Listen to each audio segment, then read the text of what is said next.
Hi everybody, my name is RyLee. I am the Director of Community Engagement for University of Utah Health. I have a background of working with Medicaid in the state of Utah. I formerly worked for a nonprofit called the Utah Health Policy Project, where I worked on expanding Medicaid through the Utah State Legislature.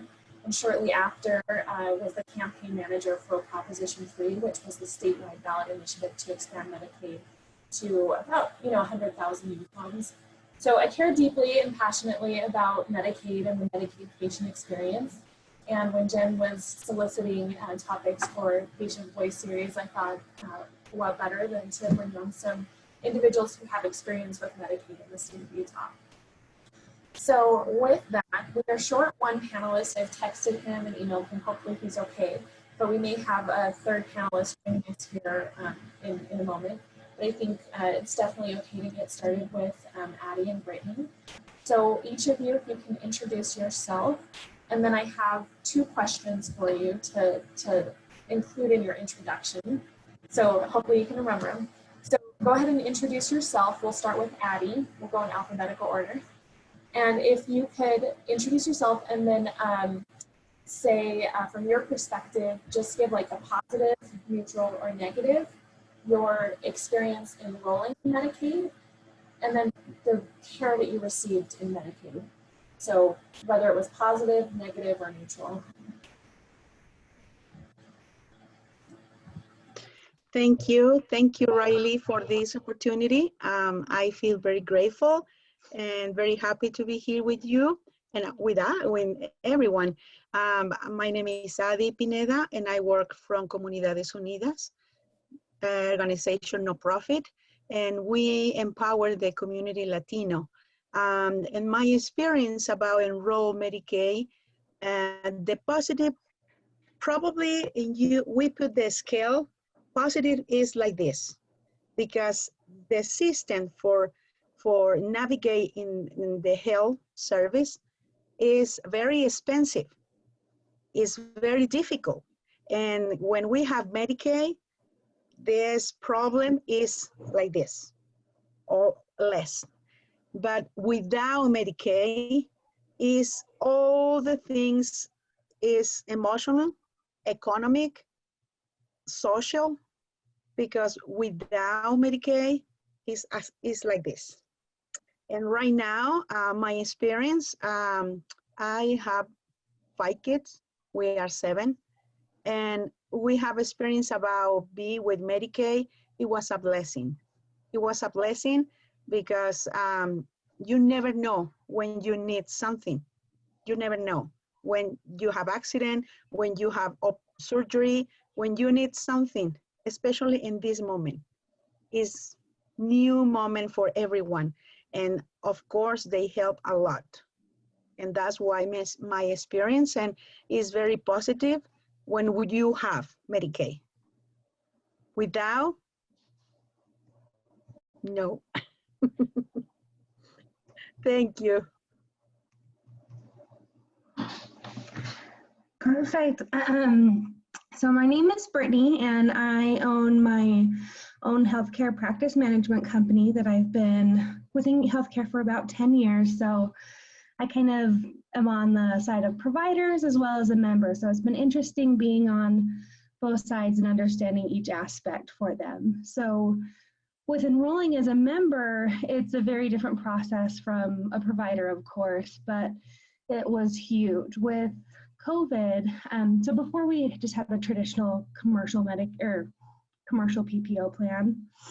And with COVID, I had actually lost like 75% of my business at first. So luckily, Medicaid was a great option for our family, especially since we are getting another little one in January. I have 2 babies, one's 3, one's 1, and now another one coming. So it's good and wild around here. And with that, Medicaid was a super simple process to get enrolled in.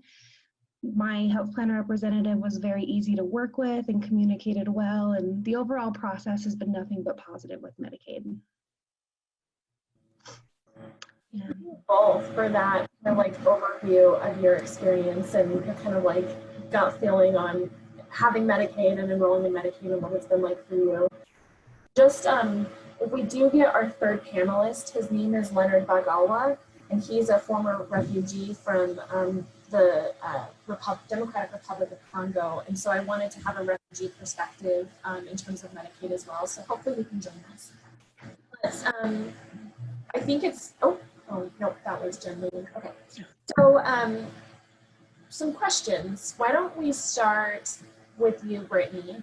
So you live in a rural part of Utah, and I think that's another great reason to have you on the call, because rural Medicaid and access to health services is different in rural parts of the state than it is here in the Valley in Salt Lake. So I'm curious as to your experience with living in a more rural part of the state, what your access has been in order to get you and your family the services that you need. So with that, it has definitely been more challenging dependent on the specialty of the provider and what me or my family is needing. Luckily right now, overall, we're pretty healthy. So we can go to a traditional healthcare clinic here. We can have our well checks, our traditional care, and it's covered, and I have no issue with any provider accepting it. And also there's no biased opinions as well either, with us being on Medicaid in a rural area, which, you know, again, depends on the clinic you've been going to and the providers you've been seeing. So as far as the care we've been needing for our family, I've had no issues in a rural area. However, there are issues with certain Medicaid plans and different specialties, such as if I did need to go. So we had a circumstance a little while ago where I might need to go see a cardiologist. And in that case, I'll be just referred out to Salt Lake City with a cardiologist that can see me. So it's not really a big deal. We just don't have those types of care here in a rural area. And let me take a look here. Oh yeah, and then just the other issues that we have around here that I'm always trying to convince providers, because Medicaid is such a great program, but just different specialties such as like dental and vision aren't as quick to join the Medicaid network as the traditional healthcare providers are. So that's something I'm always working on to push to get more providers to join so we can have more care. So you mentioned, or you touched on this, have you felt that there's like any stigma associated as a patient going and like calling your provider and saying like, hey, I need this taken care of and my insurance is Medicaid? Do you ever experience any difficulties or stigma associated with that? It also kind of depends on specialty and areas that we're working in. So as far as any time I call a new area when it comes to healthcare programs and I'm just like, hi, my new insurance is the traditional Medicaid of Utah and I need to set an appointment with your provider that's on here, there's no issues ever there. Where I do see more of a stigma related against it is when it comes down to claim payments or things like that. If I ever have an issue with a bill, it's more that department that has a stigma against it, because in their mind, they're always just quick to think Medicaid doesn't want to pay the bill, which is absolutely not the case. Of course they want to pay. So that's the only time I ever get any kind of pushback on the plan, is if there's an issue with any of the care I received as far as payment goes. We'll switch over to Ady now. So Ady, you had your family enrolled in Medicaid for a number of years. You touched on this in your opening, but what did having that insurance coverage mean for you and your family? And then I believe you're now uninsured, or you were dropped, your coverage was dropped. And what does that mean for your family now? Like, what is that difference then in decisions you make in your daily, lives? Okay, RyLee. The question is, for many years I used Medicaid, yes. But while in a while I apply for Medicaid, but no Medicaid, is for SHIP insurance. It's a low cost in the past and is affordable because the rates is very affordable, $30 for SHIP, yes. Is $30 for 3 months is really, really low. But for me, this means peace. It's peacefully because when I have a situation, I can bring my car and I pay the copay in the clinic, or I can make the copay in the hospital. But when I tell you before, you never know what happened.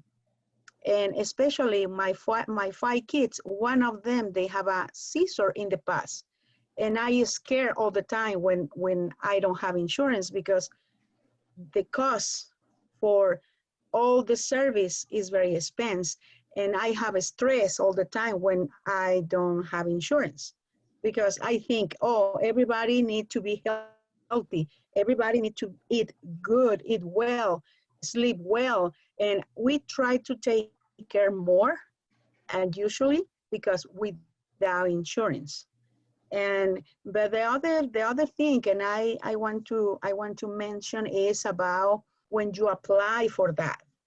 When you apply for that, is a lot of the requirements. A lot of requirements, and if you don't fill it out one, it's nothing. And I represent the community Latino, and I know the challenges the people have.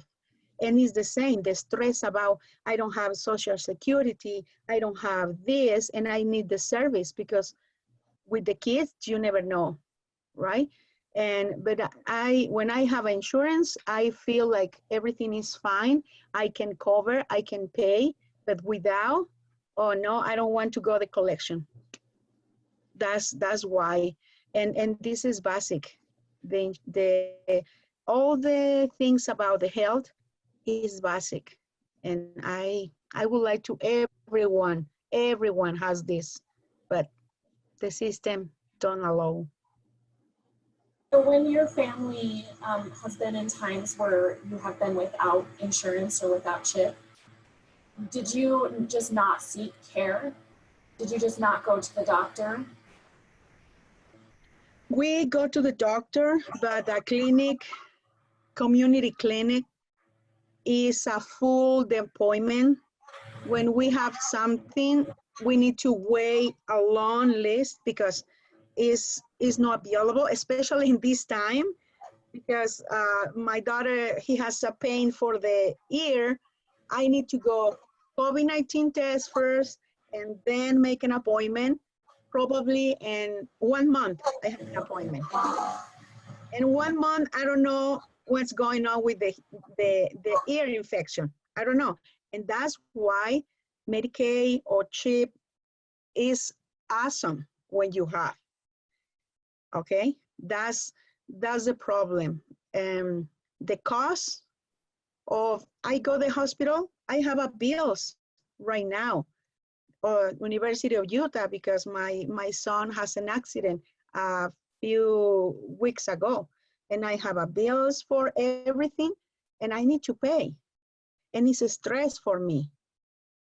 It's a stress, and I feel angry, and I feel sad, I feel frustration, because I pay food or I pay the bill. I pay my rent or my utility, or I pay the bill. Sometimes we need to decide who is first, who is later, but it's very stressful without. But my option, RyLee, I don't know if it's a question or not, but if we have option and insurance, honestly, I can pay, but we don't have option. Or you have no money, or you have a lot of money. To pay insurance expensive. It's nothing in the middle. It's, or I don't have money, that's why I ask for Medicaid, or you have a lot of money, you don't qualify. Yeah, there's no like in the middle, because Medicaid is a program that has thresholds, so income thresholds. And so as you earn a little bit more money, the likelihood of you being dropped off Medicaid is higher. And so what you're saying is that you wish that there was some type of like way that you could kind of like pay a little bit more and still like buy into the Medicaid program, essentially, to keep that coverage. Thank you for that perspective. We'll switch back over to Britney for a minute. So Brittany, you actually own, like you said, a business where you enroll physicians to accept Medicaid. So Right. yes, what are the top questions or concerns? Because we may have, future physicians on the phone, right, or on the webinar today. What are like the top concerns or questions that you get from providers about why they should accept Medicaid patients, and how do you address those questions to those physicians? So the biggest question that I always get is it comes down to the reimbursement schedule or fee schedule that the office typically gets from Medicaid. So that's also an area I get more of dependent on the provider specialty on, because of course some specialties will pay higher and it really goes within your region that it's based off of. So these questions I usually direct and have a conference call with Medicaid with them, or I'm really just their in-between liaison to help address those questions so they feel comfortable taking those patients. It's never a question as of patient care that they want to take, but more so what rates can they accept back, and are they going to lose money by accepting this Medicaid program?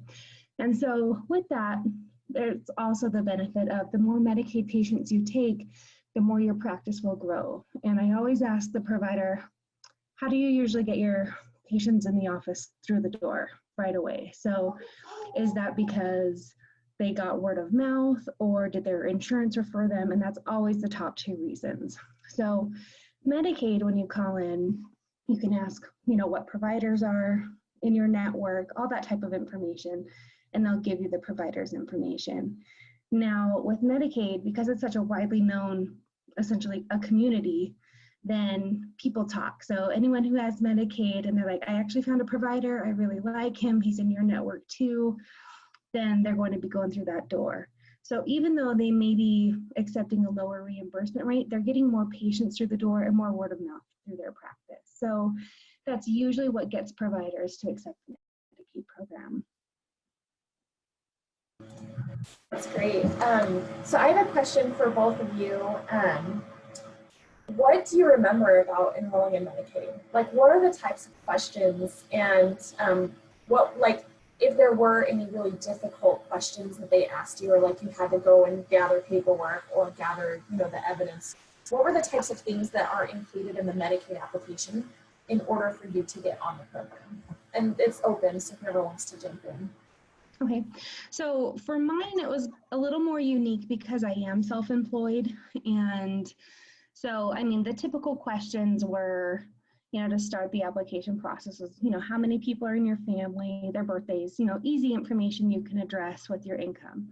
Now with mine, because it's such a variable number, I had to go through and give essentially a year's worth of numbers. So that was the only challenging thing for me, was because it was a different layout than how I manage my day-to-day business. So that was really the only challenging thing, but it was information I could still get, but they really just needed a breakdown of where my income comes from, how much, where is it delegated to, and that type of information. But overall, it still wasn't a hard process. I think just different because I'm self-employed.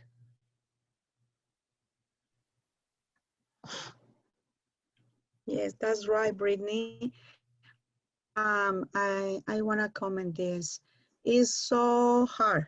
It's so hard for the people is employer. It's because we depend the boss, we depend the paper, we depend the signature, or many papers. Many papers when you give your taxes, return taxes, they have all the information. Can you hear me? Can you hear me? Yes, okay. I can hear very well. Okay, and you offer all your documentation, all you are.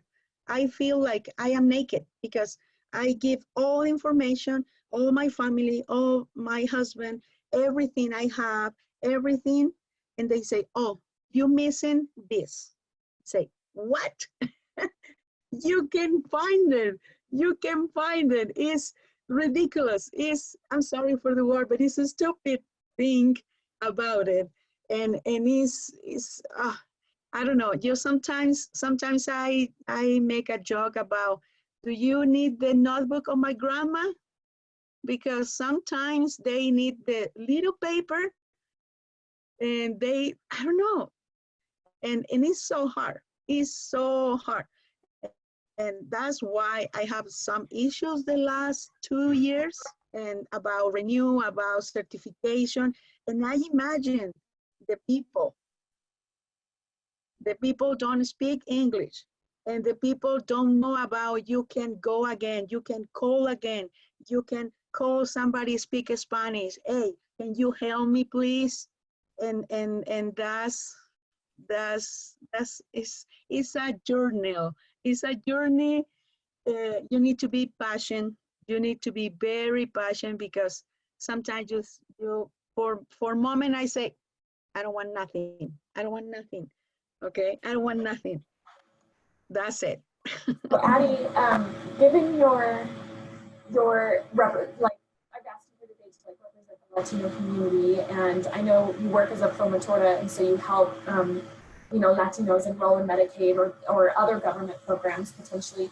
What kind of like barriers or questions are on the Medicaid application regarding like citizenship and for mixed status families, is that a barrier for them to enroll in Medicaid services? I think the stigma, the people say, when you ask for Medicaid, you ask the government. If you ask the government, I listen to people when the people say, hey, and I apply for Medicaid, they take my kids for the war. Because United States had the war, they take my kids first. That's why I hear. Or if I change my status, because my kids is 21 and I can't change my status, probably I can because I asked Medicaid for public charge. But,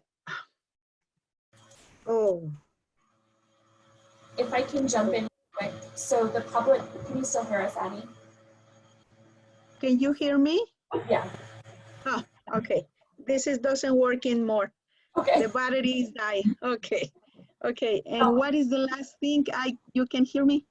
Yeah, I can hear you. I'm going to jump in real quick just for some background and context. So the public charge, this is a new thing under the current administration. It's a recent ruling that states if an individual seeking citizenship in the United States, it's been around for a long time and it's only been applicable to certain programs, but they've just added Medicaid to the list of programs. So if an individual is seeking citizenship status here in the United States, and while they're waiting for that and they're on Medicaid, it could potentially count against them in their citizenship case. So there's a lot of fear, you can speak to this, there's a lot of fear about enrolling in Medicaid now, even though, health doesn't care if you're insured, uninsured, documented, undocumented, you can get in an accident like your son with his ear, whatever. But now there's this fear in this community that if they enroll, they won't be able to be eligible for citizenship. So do you want to talk about, and let me just tee up real quick, if anybody on the phone or on the webinar has any questions, feel free to type them in or raise your hand and we'll get to that right after Ady's response to the public charge concerns in the last scheme. Yes, you can hear me? You can hear me? Okay, because I changed the microphone. I talk with the computer, and yes, it's a lot of scare, a lot of, we don't have the clear information about what is public church, what no, what affect, what no.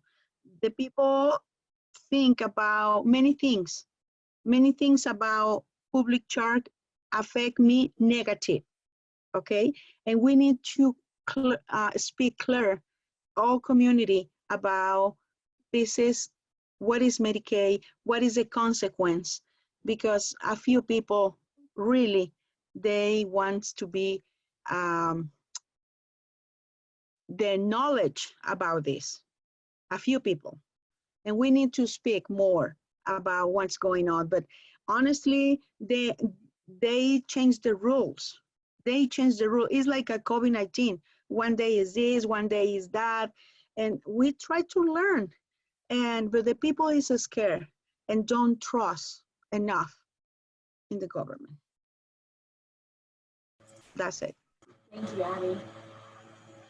Jen, do we have any questions? We don't have any questions right now in the audio. I actually have a question for both of y'all. If there was something they could change about Medicaid to make it better, what would thing be you would like to change in my? Do you guys hear that okay? Her audio came through a little wonky for me. And wonky. My audio didn't come through very clear. I'm not quite sure what the question was. I'm sorry. Was it, what would something you would change about Medicaid if you could change something? And why? And why? Okay.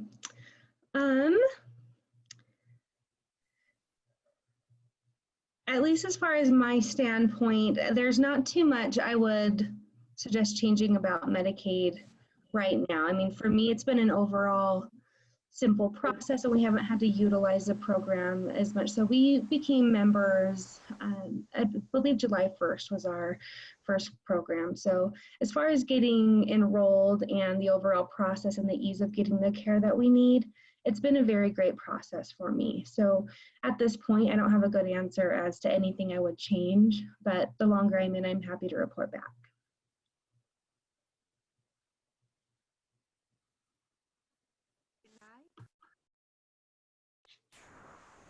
Ady, is there anything that you will change? Yes, of course I changed.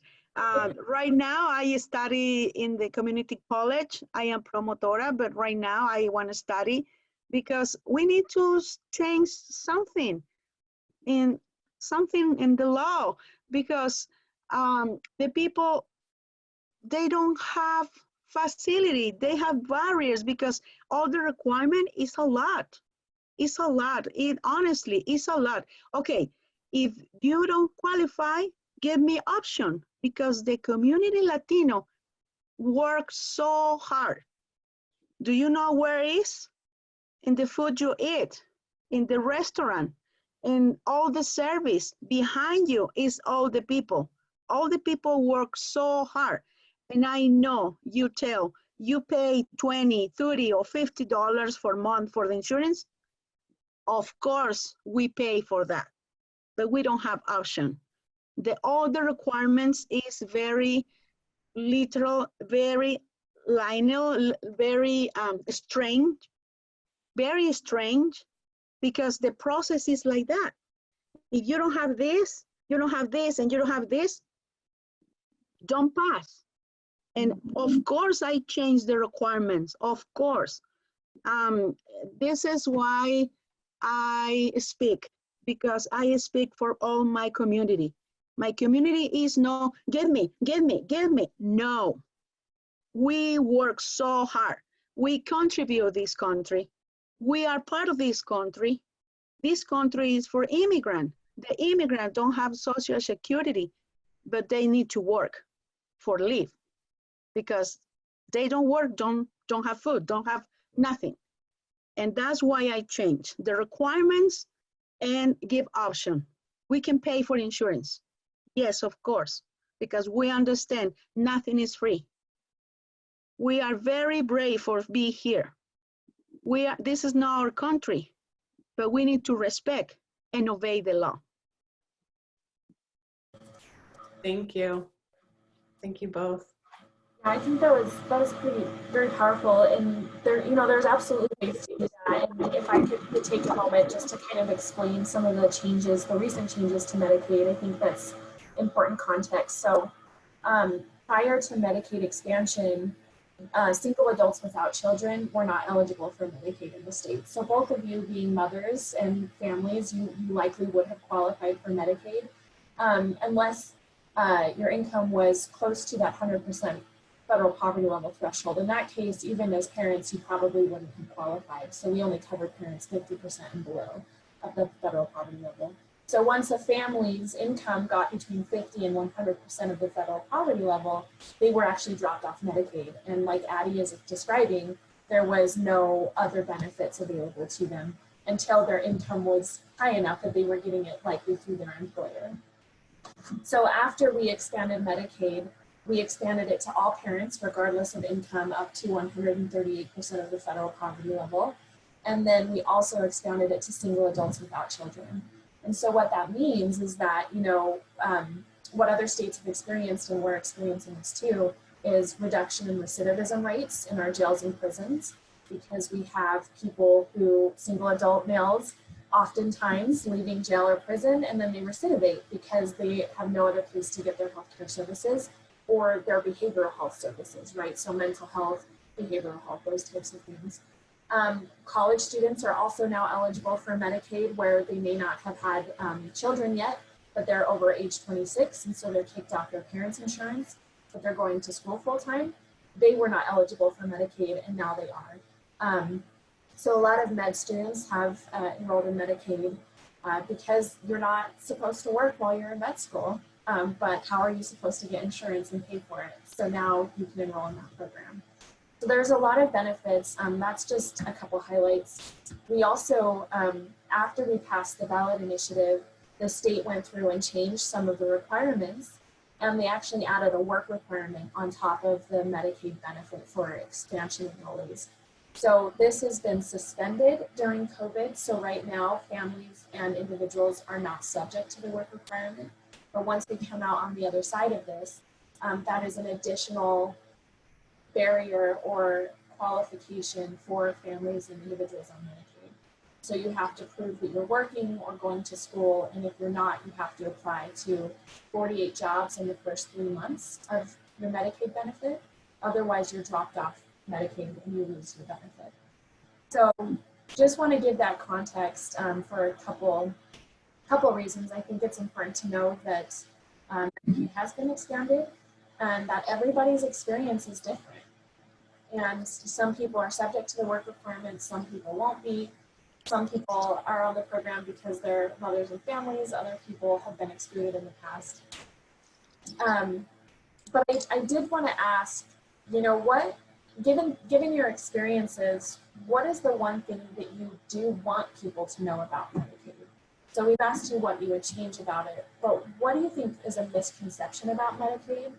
And how would you explain it to your neighbor or your friend about, this is why Medicaid is important? Well, something key is the prevention. The prevention. We don't have the culture, Latino culture, the prevent. We visit the doctor almost when we can walk, we can talk, we can breathe, we can nothing, go to the doctor. And that's why we need to prevent the people who are sick. And I encourage to do this because in the other side, the economic side, we don't have the debit collection because affect the credit. It's healthy, economic, social, it is all is together. And we need to prevent. How we prevent illness or prevent, because you visit the doctor. You have your check-in with Britney say, normal check-in, okay, everything is fine. Dentist is fine, okay. But without check-in, without doctor, we have the problem. And still the problem is more and more growing up. In first, you fail paying for something, or it's, no, I don't have insurance, I don't have doctor. With the time, it's something else. And I recommend this because we don't have option right now. And that's why we need to prevent. I think is the key, prevent. I think that's great. So having Medicaid allows you to get preventive services before health issues become really large. What about you, Britney, living in Utah? I believe you might have a conservative family background, but when you talk to your family or friends about Medicaid, I mean, what is it that you tell them about the program, about what it's meant for your family? Well, and that's what's been huge is even my outlooks on the Medicaid program have changed so much just because of me working in the field. I think a lot of it comes down to a lot of people don't have the knowledge behind what the program actually is. and they just have these assumptions over who has Medicaid and why you're on that program and what that means for you and your family. So what's been really good though too is I think, kind of like I said, a lot of people are uneducated. So when I now talk about the Medicaid program, it's just that a lot of people think that they wouldn't be able to qualify, or you have to have these, set questions, kind of how we've been talking about throughout this. And I think a lot more people, if they would allow themselves to become more educated or even call and ask these questions, they just have their mind made up. And a lot of it is just more word needs to get out there about the program and what makes you a good candidate to be a member for them as well. So that's really, I talk about the program often and how much it can help so many people. You just have to ask the questions and know if you're a good fit to be a member for the program, but you don't know that if you don't apply. You don't know that if you don't call and talk with a health plan representative. So this is into something I wanted to be sure to mention on today's webinar was that there's nonprofit services available for people to assist them through the Medicaid application process. And if Leonard were here, he actually works for a program called Health Access Project. And this is what they do. And there's also another nonprofit called the Utah Health Policy Project, which is also like the umbrella organization for Take Care Utah. And so these organizations, Health Access Project, Take Care Utah, they are free nonprofits that are available to anybody. Take Care Utah, I know, does virtual enrollment appointments. So really you can live in rural part of the state. You don't need to meet with them in person, but they'll help you through the Medicaid application process. Oh, that's great. If English is not your first language, if you're having issues communicating with my case and they're asking you for all these documents that you're like overwhelmed, they can help be that person. They'll get on the phone with DWS with you, Department of Workforce Services. They can have access to your My Case to help you through that process and kind of like decipher what the DWS is asking for. They'll help you with your plan selection. So as Britney said, she worked with a health plan representative, which is an employee of Department of Health. But if you do work with Take Care Utah, they'll help you all the way through that plan selection process. So they'll ask you, do you have a current primary care provider? Let's check and see if they accept one of these 4 Medicaid plans and which plan makes sense for you. Or like, do you have any drugs that you need? Which plan covers these and at what cost? So they help all the way through that process. So I would be interested in, so this is a question I get a lot because a lot of even just members of the community around me also think I help enroll members as part of Medicaid, not just providers, which I don't. So where can I get this information to actually have a referral to send out to instead of just referring them to DWS or Medicaid directly? Yeah, so you can call 211, which is the United Way kind of like free resources hotline. So really, if anybody has any questions with housing, transportation, childcare, Medicaid, SNAP, food benefits, 211, they can call and they'll connect them to resources in their community. And then also you can visit takecareutah.org, takecareutah.org. And you can put in your zip code where you're at. If there's an in-person assister there, they'll connect you to them, like show you the nearest person. If it's in person, they have the virtual enrollment assistance on their website as well. Okay, that will help me out a ton. So thank you. No, that is great information. I did have somebody ask, how else has COVID-19 impacted Medicaid?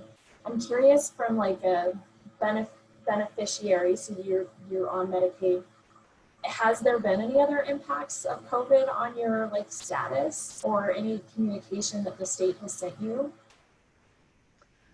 As far as a member standpoint, I haven't had COVID directly impact me as far as my benefits that are available to me or my communication with getting a hold of a representative I need to speak with at any time. Overall, COVID hasn't impacted me directly as far as receiving benefits from Medicaid. Any thoughts for side, Ady? Of course, impact in my community, of course. Um, uh, right now, still, well, March, June, July, August, September, the people look about where is no cost COVID-19 test, where is? Because we need to do and we don't have insurance, for example. And we, in the internet, we have a site web, Facebook, Instagram, and we try to guide the people, inform, give information about what is COVID-19, how you take care, how you need to do when you are sick. All this information right now is for social media because we don't have face-to-face the people. Normally we work face-to-face, but right now we can, but we need to share information by Facebook, Instagram, and social media. And the people ask about the test, about the research, because they don't have insurance, they don't have job, or they quit in the job, the people firing the job for the COVID-19, for example. And it's a lot of stress. It's a lot. And we try to listen the people. We try to guide the people because that's our job. Yeah, I mean, underrepresented populations, Latinos, Black, Utahns, Pacific Islanders have certainly bared the brunt of COVID-19 in the state. And specifically with the Latino community, it's very apparent. I mean, you guys have the highest rates of COVID, but you're just a small portion of our overall state's population. And just a reminder again, like a lot of the reason why folks are uninsured in the Latino community is because of this public charge rule. So there's a lot of fear about enrolling, even if the children are eligible for Medicaid and maybe the parents are undocumented, or even a grandparent is in the house that's undocumented. There's this fear that if you give any information to the government, even if somebody is in fact eligible, that they're going to come for the whole family. So there's been a lot of effort on the state's part to do no-cost testing. I know the U sends out the wellness bus and does no-cost testing. They don't ask for immigration status or documentation status because these folks are here and they're, we want to make sure that they're safe and that they're getting the COVID test that they need.